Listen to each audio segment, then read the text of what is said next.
Enggak, saya nanya serius ini. Semengaruh itu berarti? Oke. Dulu lo main futsal kan? Iya. Kena tackle nih. Oke. Besok masih bisa lagi besok gitu. lo bangun, ankle lo sakit. Lo tahu kenapa ankle lo sakit?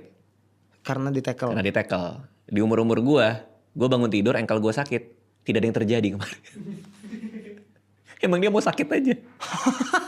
Masa kayak gitu sih? Iya emang kayak gitu. Tiba-tiba ada bagian-bagian tubuh yang kenapa ya sakit ya gitu. Tapi ngaruhnya berarti di badan kalau umur?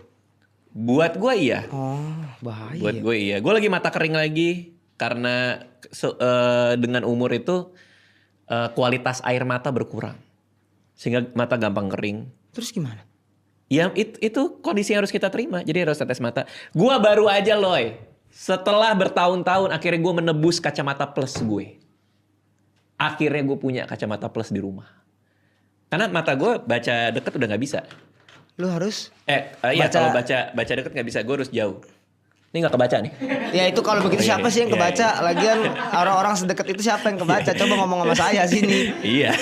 Ya maksudnya lu mungkin akan ngalamin kayak gitu. Iya saya kadang masih aduh gimana ya ntar kalau udah umur segitu gitu. Iya belum pinggang. Parah. Itu pas gue main di maraton tuh sakit banget pinggang gue. Karena harus duduk bersila di lantai kan. Main werewolf itu. Pinggang pendengaran kiri gue udah. 60 gak sih kalau pendengaran? Iya gak sih? Biasanya 60 pendengaran. Gue tuh kadang dipanggil suka gak ngeh kan. Radit. Gue kan kalau dipanggil suka gak ngeh deh. Gak ngeh deh. Masa separah itu? Kelihatan visualnya manggil padahal mulut gerak ya. Padahal mulut gerak. Ya coba gue dipanggil suka gak ngeh. Yeah.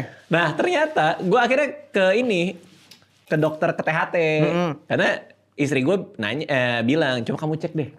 Kamu kadang-kadang kalau aku panggil suka gak denger gitu. Tapi emang ya ada yang sengaja juga sih. Gue males nanggepin ada juga sih. Pura-pura Nah akhirnya gue ke THT. Gue dimasukin di bilik gitu loh. Iya. Jadi ditaruh di bilik. Dikasih headphone. Terus baru Nggak nge-DJ. Oh enggak. bukan musik gitu deh. Iya enggak. Dikasih headphone. Nanti dites sama si susternya. Si perawatnya. Ada bunyi tit. Itu kedengeran apa enggak. Jadi gue harus mencet. Oh yang sampai gak kedengeran itu yang iya. Makin lama makin pelan. Nanti ada yang kencang ada yang apa gitu. Dan udah gue masuk. Gue gini. Gak kedengeran sama sekali gue bilang. Belum pak, belum saya nyalain. Oke, gue. Saya udah kaget aja masa itu udah harus pakai alat bantu dengar tuh kalau dari awal. Dan akhirnya ketahuan yang kuping kiri gue pendengarannya sudah berkurang sekian persen gitu. 10-20